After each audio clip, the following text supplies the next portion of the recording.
Okay, so yesterday we talked about the fact that our goal in this chapter is to find the optimal circuit. Okay, so the optimal way to go to every place once and return to your starting spot. I'm going to teach you 2 of the algorithms today. You've got 2 more on Monday, which means your test is next week. We will finish this chapter. So, strategy number 1 is called brute force. All of your steps are below the problem. So, it wants us to first make a list of all of the Hamilton circuits that start at one vertex. So, pick any vertex you want to start at. Where do you want to start? A. Okay. Let's do A. What does my first circuit look like? A, B, C, D, and back to A. Remember, we can also do that in reverse then. A, D, C, B, and back to A. Give me another circuit. A, C, D. A, C, you said D, B, A? Okay, A, C, D, B, A. Or backwards, A, B, D, C, A.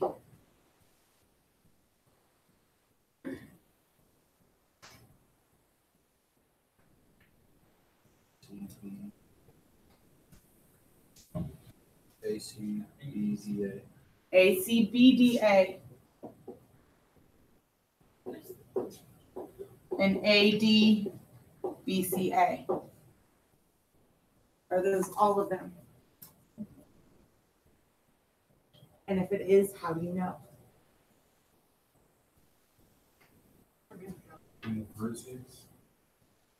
What's the formula we learned yesterday that showed you how many distinct Hamilton circuits you have?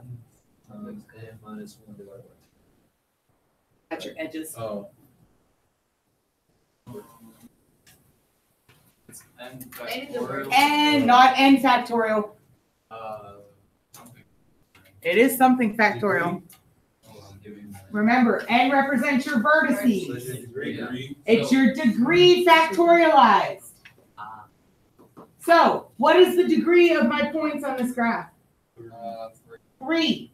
So that means 3 factorial, which means 3 times 2 times 1. So I should have a total of 6. 1, 2, 3, 4, 5, 6. I have a question. Yeah. Will it ever be a graph like that where the vertex, the degrees are? As long as it's not a complete graph. A complete graph, all of the degrees have to be the same. Okay, step number 2 says, calculate the total weight for each circuit. So just like we did with the Simpsons yesterday, we're going to do the same thing. If I leave A and go to B in my first circuit, that has a weight of what? 13. Plus, when I leave B, I go to C. 6. Wait. 9. I'm at B and I'm going to C. Okay, I'm now at C and I'm going to D. 14. And I'm at D and I'm going back to A. 15. Find that grand total.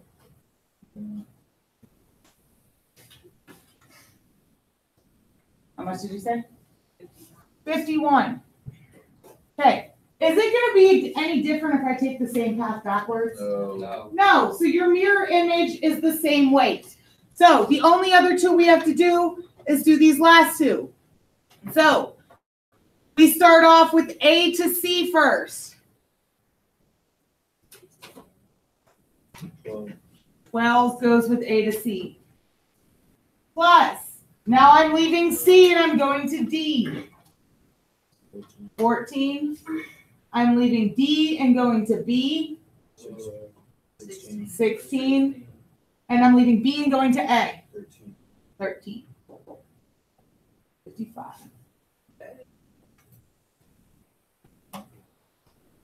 And finally, the last one, A to C first. 12. C to B. B to D. And D to A.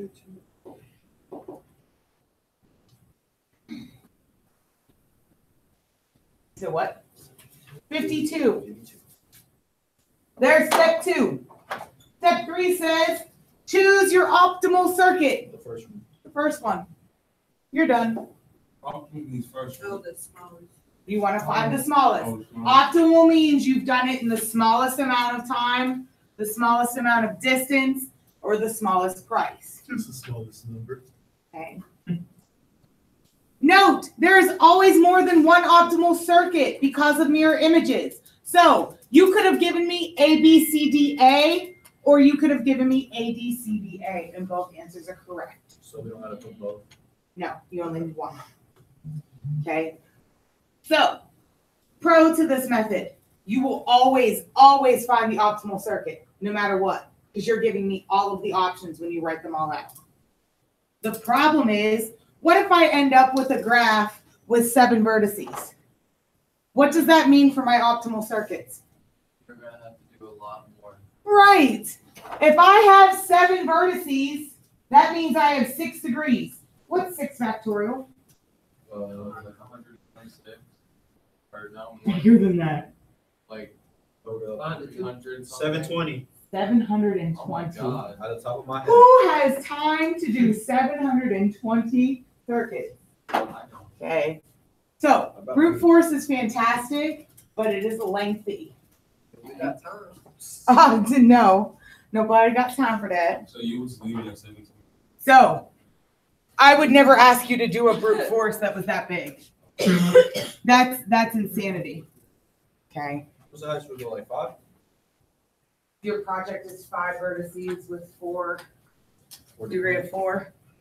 And you don't have to do brute force. That's your bonus. You're not getting it till next week. This little carbide looks like. I forgot to copy the graph over on this page, so I'm just copying it myself. D, C, 14, 16, 12. Okay, this is your second algorithm and the last one I'm going to teach you today. This one is called nearest neighbor. Okay, so step 1 says you're going to start where they tell you to. This one's telling me I've got to start to A. Nearest neighbor is exactly what it sounds like. From your starting vertex, you're going to go to your nearest neighbor. So from A, I can either go to B, which is 13. I can go to C, which is 12. Or I can go to D, which is 15. C is my closest neighbor. So we go A to C. That had a weight of 12, sorry, not 13. 12. Okay, so now I'm at C. Remember, you have to visit every place. So I either need to go to B or go to D. Who's my nearest neighbor? B. Plus 9. Okay. Then you have to go to D. You have to touch every place. So you have no options anymore. We must go to D, which is a weight of 16. And from D, you must go home, which is 15.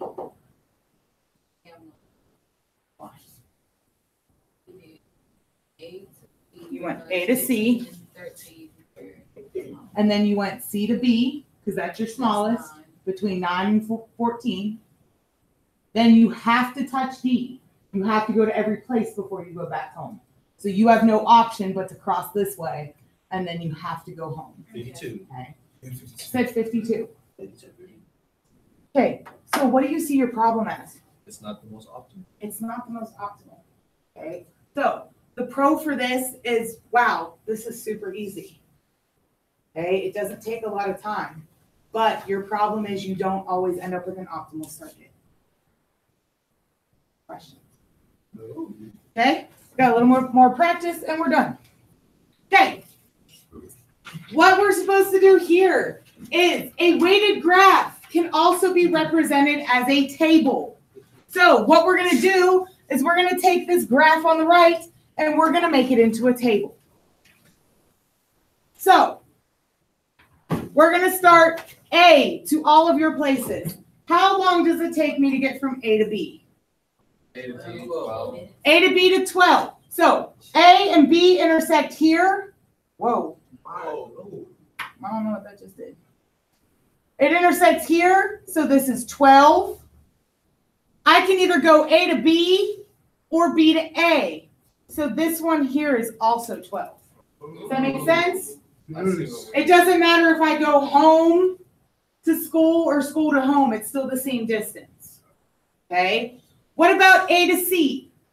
20. 20. So I can either go A to C Or C to A. or C to A. And finally, A to D, 8. 8. So A to D or D to A.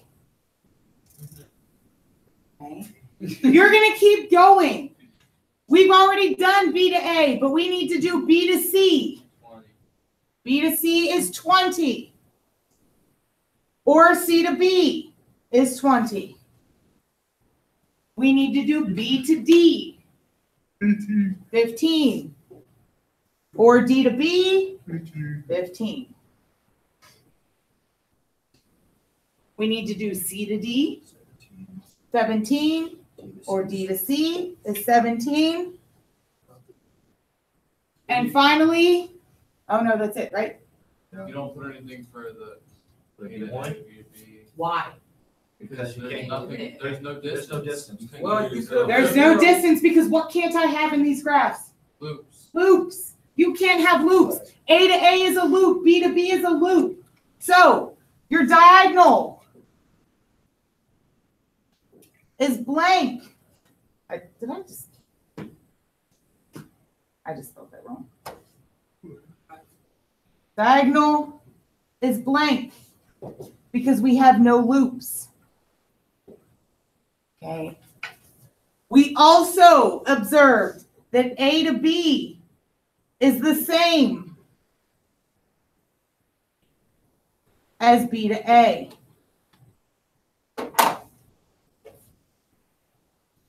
Sometimes when you have huge graphs with a bunch of numbers everywhere, this one's pretty simple to look at. It's easier to look at the table than it is to look at the actual graph because you've got numbers and lines everywhere and it's like which number goes with which line and oh my gosh. Okay. Okay. I can also take my table and I can create a graph. Okay. So I have 5 vertices. So I put 5 dots on my paper. Label them A, B, C, D, E. And you're now going to create a graph from the table. So my line that connects A to B should have a weight of what? 3. 3. My line that connects A to C. 4. A to D is 5. And A to E is 6. Okay. Now you're going to do all your B connections. Well, we already did B to A. So we need to connect B to C. That's a 5. B to D, 7. And B to E is 9. Okay. I need to do all my C connections. So I got to do C to D yet, which is 6. And C to E, which is 8. And finally, D to E, which is 1. This is what I mean by, holy cow, where do these numbers go and what lines do they go with? Okay.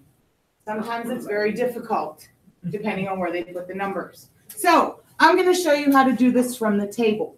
Now they want us to find the nearest neighbor solution that starts at D. Okay. So look at your D column. A, B, C, E. E is my smallest, so we're going to go D to E first. That's a 1. Okay. Notice I'm circling them as I touch them. So now when I leave E, the only place I can go is A, B, or C because I haven't gone there yet. So A, B, and C, where am I heading? I'll go with that B. A. Right, you've got A, B, and C available. Your smallest is A. So we're going to A. That has a length of 6. Okay, I've gone to A. The only 2 places I have left that I haven't gone is B and C. So you're going to go A to B or A to C? B. We're gonna go to B, the shortest tray. A to B or A to C. You got 3 or 4, okay? So pay attention, okay? It gets very confusing sometimes when you're looking at it, okay? A to B is the smallest, so we're adding 3. Okay, I've touched every place but C. I have to go to C before I go home. So from B to C is a length of 5. And finally, from C, I have to go back home, which is D in this situation. So when I go from C to D, it has a weight of 6. 21.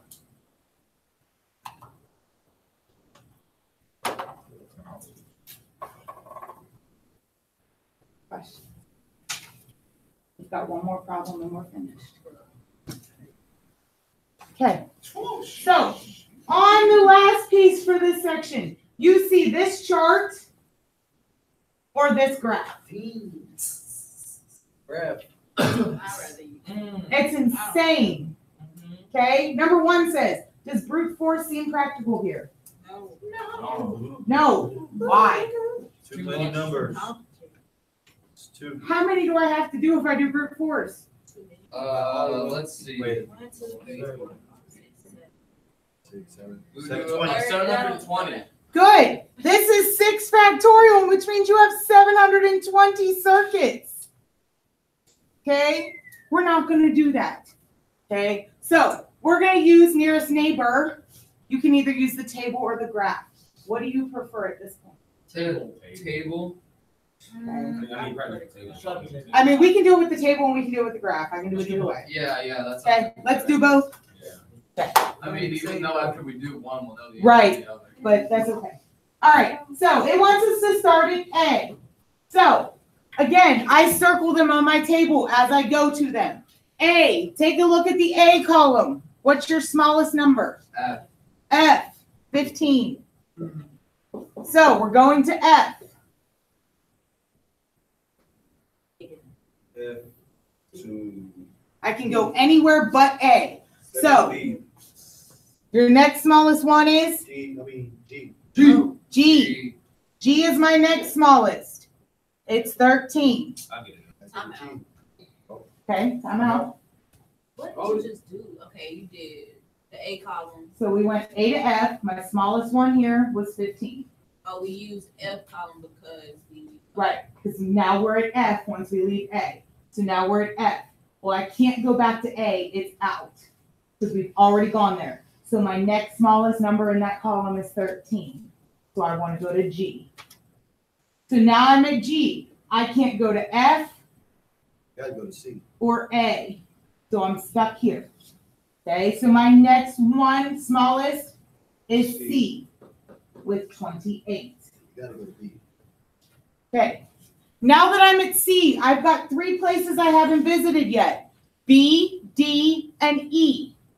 So I have my choices of 30, 40, or 48. 30. We're going to go to 30. So we're going to go to B. Now I'm at B. I only have 2 places I can go to, either D or E. So we're stuck between 60 and 80. We're going to D next. Then we have to go to E. So D to E No, we have to go back. is 20. And then you always have to go back to the beginning. So E to A is 35.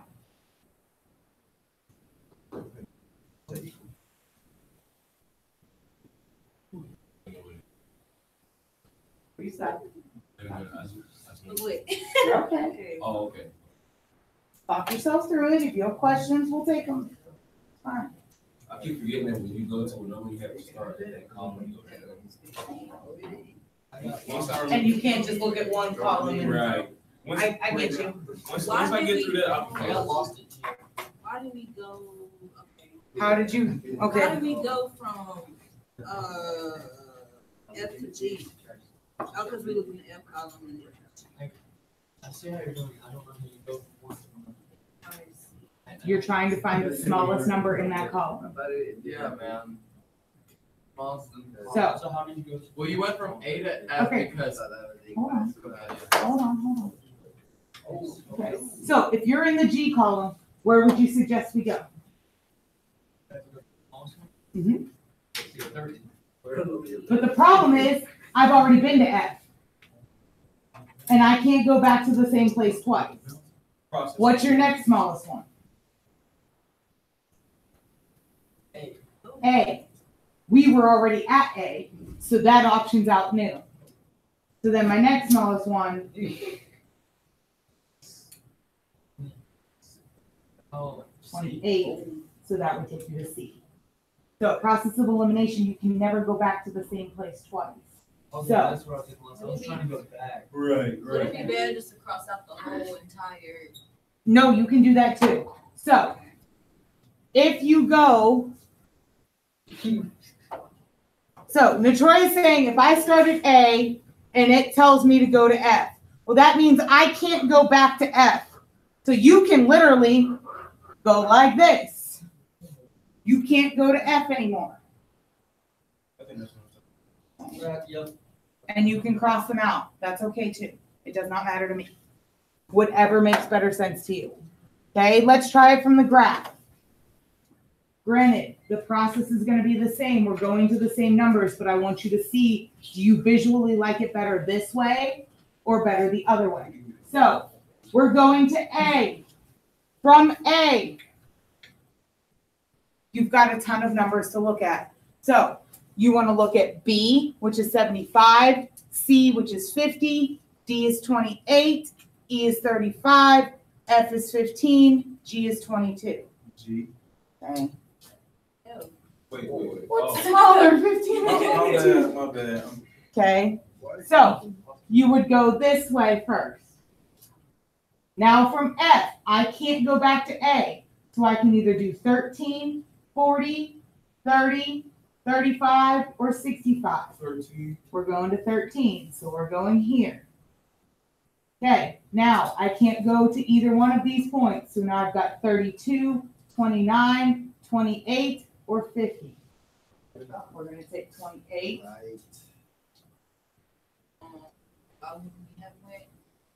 We can't touch the same. You can't go back to the beginning until you touch every point.